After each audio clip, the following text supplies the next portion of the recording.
and the heartiest welcome. I'm Yishe, your host, and this is Talk and Show. My guest for tonight is an award-winning journalist. Please welcome Senchudema. Welcome to the show, ma'am. Thank you. Okay, ma'am, how are you, la? I'm fine. Okay. So, ma'am, can you tell us briefly about you? Okay. I'm Senchudema and I'm working with Business Bhutan, and currently I'm freelancing with BBC Monitor. And I am currently based in Punakha since my husband is there. So I have two sons, and my parents, especially my dad, lives with me. So this is about me in a nutshell. Okay. Ma'am, the next segment, it is called Moral of the Story. Moral of the Story. So in this segment, I would like to know 2 lessons that you've learned in your life. So please impart your wisdom, la. This is like something that has been very like personal experience. I always tell people that don't judge a book by its cover, because we tend to like we have this habit of judging a person, because until and unless you have not walked the shoes, or to say like you have not walked that person's experience, do not judge that person. It's easy to say that he's this or she's this, but this particular person has his or her own story, so do not judge that person. The another one is like first impression is the last impression. This is what we call every time. Yeah. But I don't believe in this. You know what it takes. Sometimes it's very quick to judge that person, but you need to know this person. You need to give a chance to let this person to open up to you and let the person, why did he do or she do that? So exactly that's how you know that person, and then you have the firm judgment about that person. So okay, ma'am, the next segment, it is called Mystery Maze la.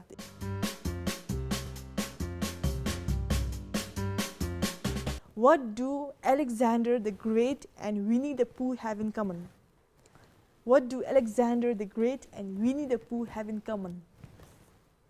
There's one thing common about Alexander the Great and Winnie the Pooh. I know both the figures, but listen to my intonation, ma'am. Okay. What do Alexander the Great and Winnie the Pooh have in common?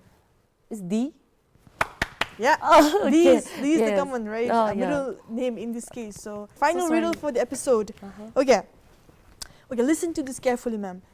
What is red and smells like blue paint? What is red? Red Smells and like smells paint. like blue paint. What is it? There's this particular thing. It is red in color, but it smells like blue paint. The answer is in the sentence, in the riddle, actually. Okay.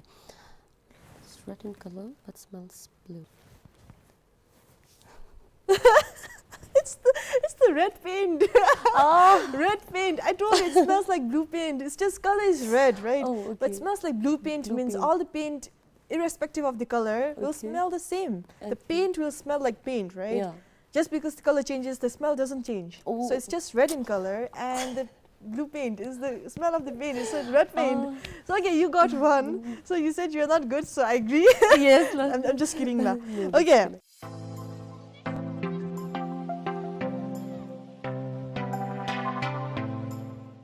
The next segment, it is called Once Upon a Time. So in this story, in this segment, I would like to know your incredible story. So please start, la. Normally, many people, like especially when I apply for fellowship or trainings outside, the very first question they ask me is why and how did you become a journalist? This is very interesting. Many people say that like, what do you want to be in your life? No? Like we just raise our hand, no, when we are in schools. I want to be a teacher, doctor. That's like a Doctor very, and like engineer is the topmost. Yes, yeah. that's the thing. But for me, like I just said I want to be a journalist. Not that I was very. Oh, like, you said you wanted yes, to. la. Oh my Yes, God! It la. was your childhood dream. Yes, la. Your And dream came true. Yes, la. So lucky. That's why people say that I'm living my dream. And I was just watching a TV, like I was just watching a TV with my dad, and I just When saw. you were a kid, how Yes, old la. were you, ma'am? I was in class 8, not very young also. I was in class Yeah, you were 8, young, 13, 14, right? Yes, la. Yeah. So I was just watching a TV, and then suddenly I saw Barkha Dutt. Then I didn't know who she was. I just saw a woman figure there, literally in front of a camera, and then she was literally saying something about news happening of this, that in Indian society. So I said, look, wow, this is very nice. I said, does this job pay? So I was just literally asking my dad, and he said, yes, she's a reporter, so she's basically, then I have no clue about what is reporter and all this. Like, then I like developed that, what was a passion to become a journalist. So one thing I learned was that you really need to be good in speaking, and then you really need to be good to communicate with the people.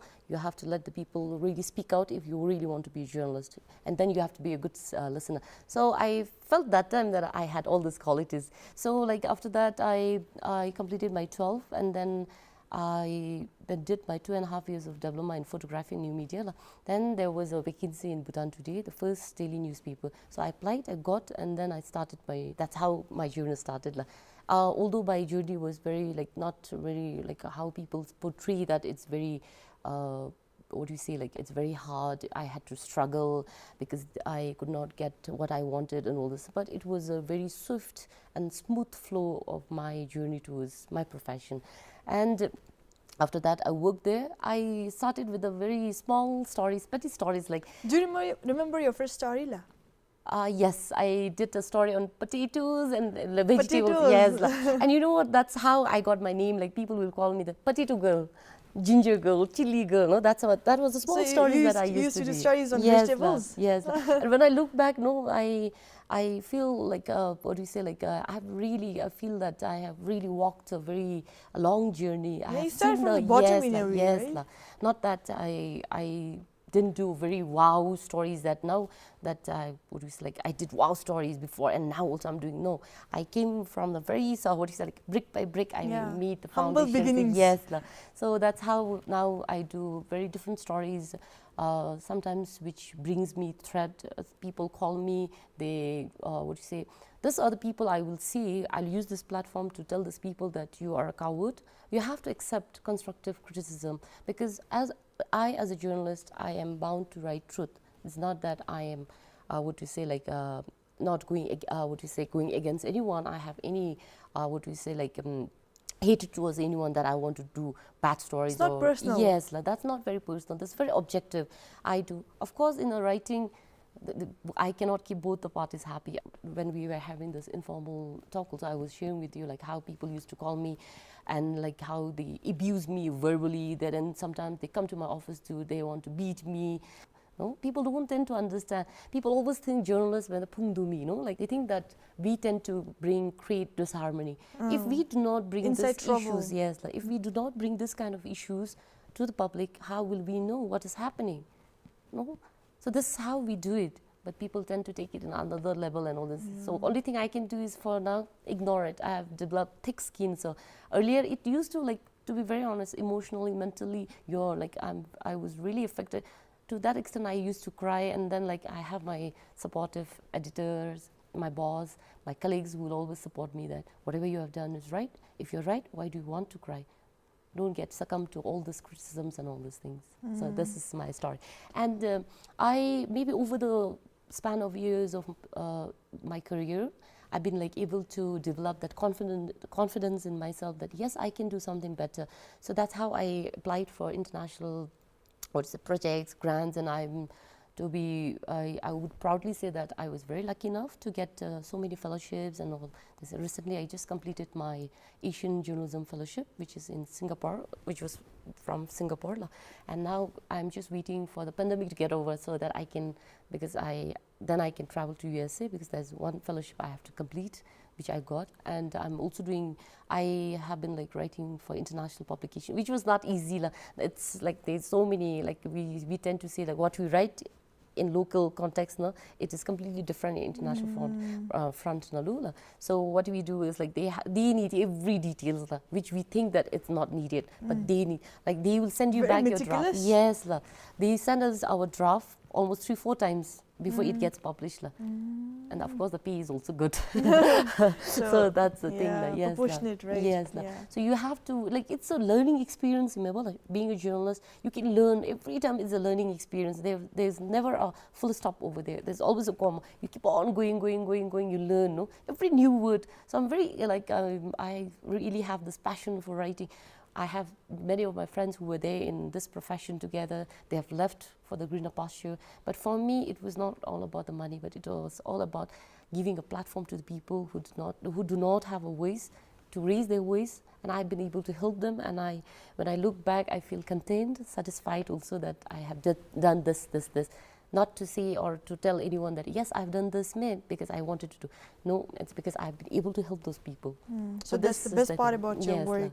For a female journalist, I do not know whether it is similar, whether they encounter the similar problems or not, but for me personally, I feel that like when you have an interview to do, because journalism is all about, not about 9-to-5 job. Yeah. The very moment you get a story, you need to cross-check, verify, you need to get additional information. So we need to call. So it happens either in the late at night, either early in the morning, or either at the very wee hours and all this. So I remember calling one of the officer. I'll not name that person also. So literally, I have no clue who this officer is, but I had to get the permission. So they, in police, they have this protocol that we have to seek permission to get the information. So I called up that person, that SP, and after maybe few hours, I get a call from his wife saying that, what is there between two of you? I'm like, seriously? And may I know who are you? Like, I'm saying, I'm the wife of this person. So I said, okay, look, I'm saying, no, I was very offended. First thing, I do not know who are you referring to and with whom you are linking me to. But I don't even know the man. Yes, love. I am a journalist. Just let me tell you that I'm a journalist. I just called your husband just to get information. And I called that person during office hours. This is what happens, you know. I'm very blunt, so what do you say, and I get very excited when I talk also. If you see that, what do you say, like the excitement in my face. So no, I can see you right now. this happens, Mila, being a journalist. But now I was thinking, no, had this call been made by a male journalist, would will this scenario erupt? No. But the another part is like being a journalist, you need to call. No, first you need to call. If I could meet you, but sometimes what happens is like I was telling you just earlier before that, like no, people tend to people tend to judge you, no. They tend to flirt with you. And then if you do that, then they judge you, no. Character but they do not understand that's our that's our job. We need to be very polite. I cannot dial someone and say, hello sir, now story to go. What will this person think? Oh, this woman does not have a manner. Now, if I show my manner, then this particular person will say, character. Now I don't get annoyed, I don't get angry, I don't. Yes, I'm like, I have reached that saturation point, remember? Like, okay, did he say this to me? Okay, did she say this to me? Kemi lapchu? Dogs will bark. Yeah, judgments will be there. Yes, unless if you're very bold enough, come to my face and talk to me. Maybe over a cup of tea, we will talk. Otherwise, no, you just don't put the well and then take the, what you say, that go to the social media, put my pictures, or no, they always threaten me that. That has happened to them. Yes, I did. You know, they will call me, you're drunkard, characterless women, divorcee, what? No, they will give me all the words that are not even true. No, I'm saying, even if you want to write about me, please be bold enough, be truthful. Let the people know that, okay, fine. How I wish if I could sit with these people, no, and then tell them, no, what exactly a journalist is, how we work. People just tend to, no, they just need opportunity, maybe, to bark. They do not know what we are going through, what we have, like, to get a simple story also, how difficult it is. Sometimes we have to be very careful with the choice of words that we put in the article, because whatever words that we put there, once it's printed, we are accountable in Mabate. If I say anything wrong, no, if I call this person a rapist, this person can sue me. If I say allegedly, means I'm putting myself on the safer side. I did not 100% put the blame. So this is the sad scenario in Bhutan that we journalists, especially the female journalists, have to go through. There are journalists who are very bold enough; they will retaliate. But there are like, I have few of my friends who are very like, they can't even say a word, and I just look at them and say, see, you know, when like I have one friend who sits just next to me, and she will like politely, she'll listen, and I'll say, no, I'll teach her, no, say, don't, because if you keep on doing like this, they'll keep on stepping you down. So this is my story. You do it with passion, so that's a good thing, right? Passion beats all. Yes, love. And then the bad part about my profession is maybe because I'm a woman and we are a little bit softer than the male. So when we see these tragedies, when we meet these rape victims and all this, sometimes I cannot control my emotions because why do these people have to go through this? Why? No? And then when we want to help them, sometimes the victims, they themselves, they don't want to come forward because of the society. What will this society Stigma. think? Yes, so that's sometimes because of that, we are not able to get good stories. We are not able to inform the people the whole 100% story that we want to. So sometimes that's how we miss some information, and people tend to very strongly, they will come against us saying that it's a half-baked story. No? But they do not know why we missed out that story, because the victim does not want to. If you really want to be a bad journalist, I will just ignore the emotions and not even care about the emotion of that particular victim and then put it on the story. So what? I've done my job. But will I, at the end of the day, will I be able to sleep calmly or peacefully? Your conscience is yes, very important. This will not allow me. You are a fixer for Jeffrey Gentleman of Yes, the New York Times, and currently you're freelancing with BBC Monitoring. So tell us your experience on that. I just happened to be one of my very seniors, sir. He was editor with Business When you were working for business? Okay. Yes. So he used to work there before. He was a CEO, and then later he left.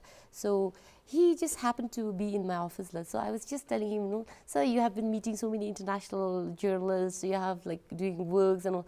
Why don't you also assign us, give us, we will also have a first-hand experience and all this thing. And he said, seriously, you want to do? Then I said, why not? Please give me a chance. I will also try to prove myself that yes, I can also do. No? So he said, okay, fine. Then there is a guy who's coming from New York Times. I said, seriously, I was not worried. I was not concerned about who is coming, but what caught me was the New York Times. No, wow, okay. Then I said, without thinking anything, I said, okay, I just want to do it. It's not about money. It's not about anything, but it was all about experience. And then that the brand, the New York Times. So he said, okay, I will send him the email, and then I will give you your email address. Then that's how you correspond with each other. So then I got an email from him that saying that, okay, fine, I've been told by Tashi that you have been assigned as my fixer. So please, can you help me? So I said, okay, fine.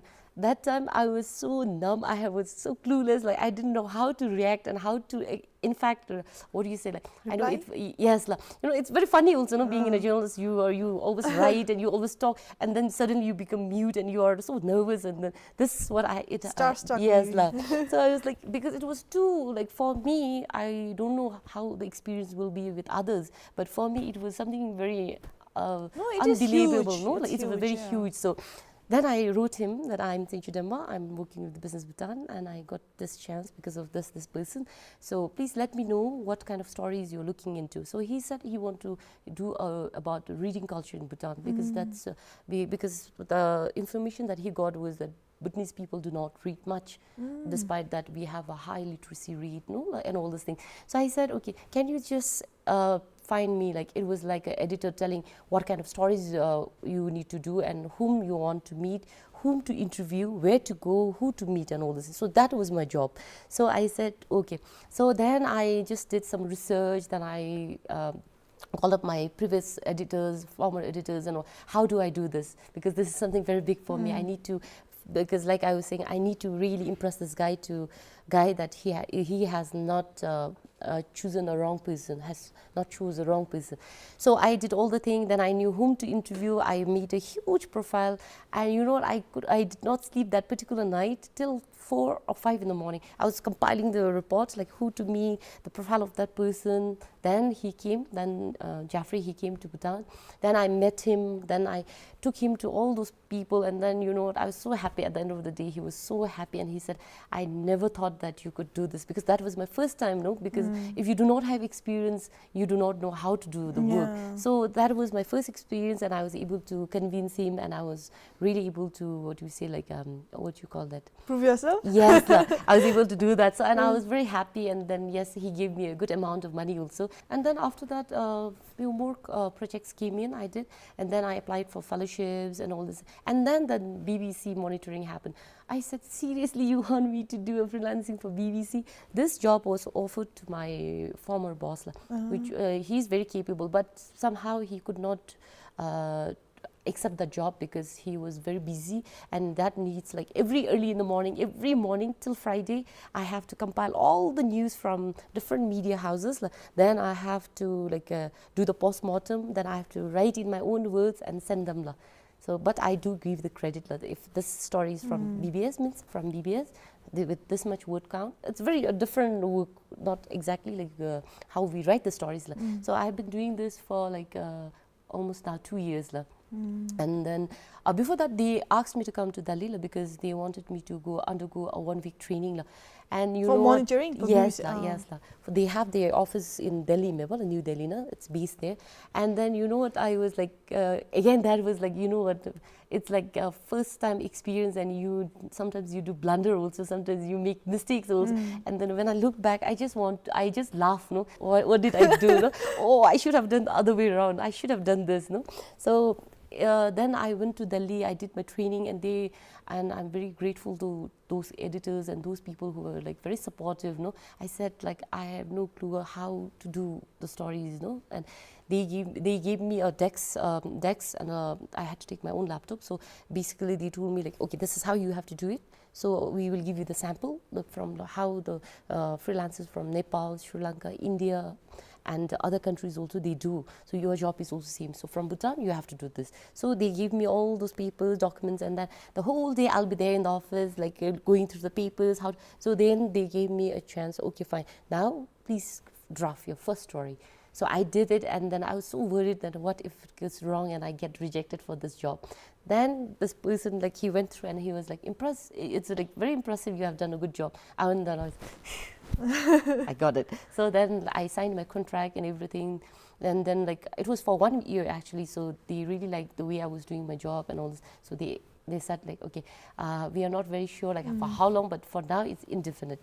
So your contract has been like, yes, I was just like hoping. So yeah, I just recall this Julia Roberts, no, in Notting Hill. How long are you going to be in UK? Indefinitely. Yeah. Yeah. So this is like how it happened. So then after that, like I was more focused on the BBC work, and then of course like I could not neglect my job back in my office also. Then I've been doing all simultaneously, but there has not been like, sometimes it's very difficult to do 2 jobs, remember, but I have been able to like time management. Plus you're a mother. Yes. How do you balance that? Oh my God, like juggling between work and literally work juggling. Yes, it's like, and then like I was like I told you earlier that the reason why I'm so grateful to my father is not because he has raised me or because he has given me education or anything. That every parent does that, but he has done beyond that. When I was like pregnant, he will be taking care of me while my husband is busy with his work, because he being an officer, he has to be like always at the field, no.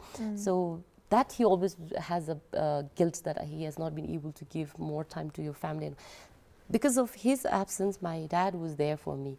Because I come from a broken family, so it was my dad who has been taking care of me and my children, no. So whatever, like I was saying to my children also, no, I will not give that first place that for me beyond, like I don't know, maybe people might criticize me for saying this particular statement, but for me, for me, if there's anyone above anything, that's my dad. So I will always give that first position to my dad, and then comes the rest. Maybe my children also will not take that position, because he has sacrificed a lot for me.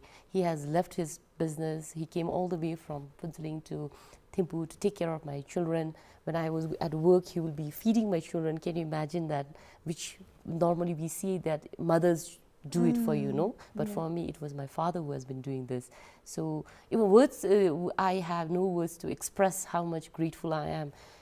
But all I know is that I'm very grateful, and then now it's my turn to be back to him. So I just want him to have a peaceful, retired life now. So because my children are growing, and then like I'm able to give time to my children, because when I was out in work, means I will be away from my home for almost sometimes weeks, sometimes like late at night. I will not be home.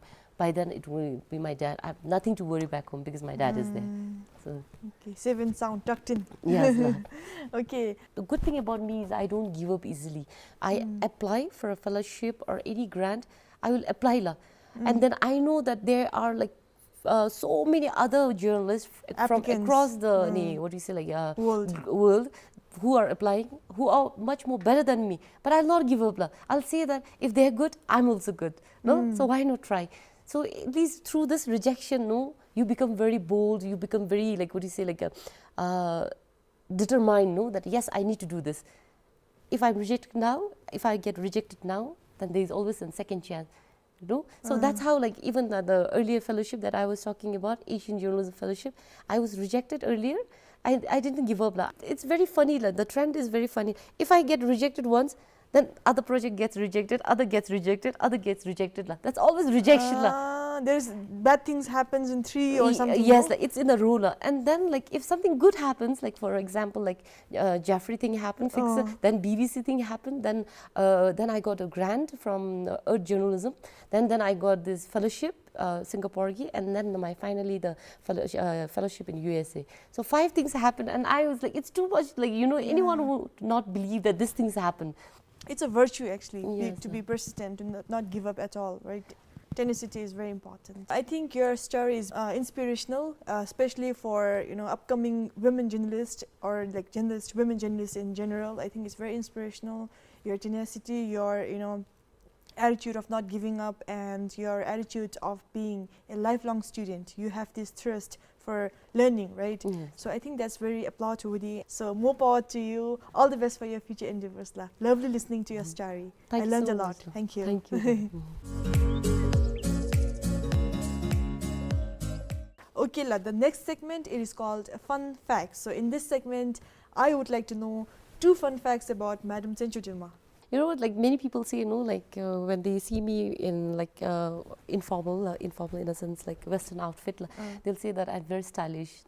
They say that, but the story that only my few close friends they know that I do not know how to apply makeup. The only thing I know is like you like kajal, basically you call that eyeliner, like, right? eyeliner, yes, and then maybe a cream. I recently learned how to drive I just remember that so my husband will always say that if you want to practice, you just make sure that that he always gives me the tips how to drive and all this thing. So one time I went to Zomlingthang from my place. I live in Changyil, so it's almost maybe 2 or 3 minutes drive. So I went there. So there were many people there, and I just parked my car, and I did not know what to do next because handbrake dua demula. So I didn't know whether I have to press it down or press it up. So I had to literally call my friends and sometimes text them saying, what do I do? I have now reached my destination. I parked my car. Do I put the handbrake down or pull it up? And then what, one of my friends, she could not control her laugh. She was like literally calling me, seriously, you have been driving for quite some time and now you're saying you do not have clue about what is happening with your handbrake, And this is funny part. And then when I drive, I will never increase my speed. Either I will go in the gear, gear 1 or 2. Beyond that, I don't see any other numbers. I always tell my husband that, okay, gear 1 or 2. Beyond this, I will not go. Funny part is, if I see a truck coming, I'll literally stop there. I will not go. I'll literally stop because with the fear that this truck will hit me. This is funny part. But still, I have all this phobia, all this fear. But still, what the funny part is, like, I have to drive. You have to conquer it. Yes, I will hit the back part of my car. I've hit so many times. It hit, but still that I don't get that. What you say? You don't get that fear instilled in you.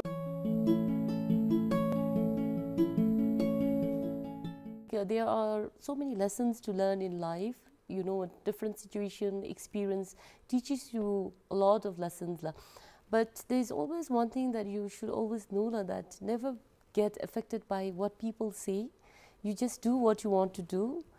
And people tend to judge you, let them judge you, because they do not know what you have gone through, what your story is about. Because it's only you who can tell the story to the people. They cannot tell you on your behalf. You will tell the story. So let them judge you, brand you, tag you with whatever names they want to, because you know under what circumstances, what situation you have been doing this or that. So that's why I just want to say that, like, don't judge people, do your work honestly, and then the reward will ultimately follow you.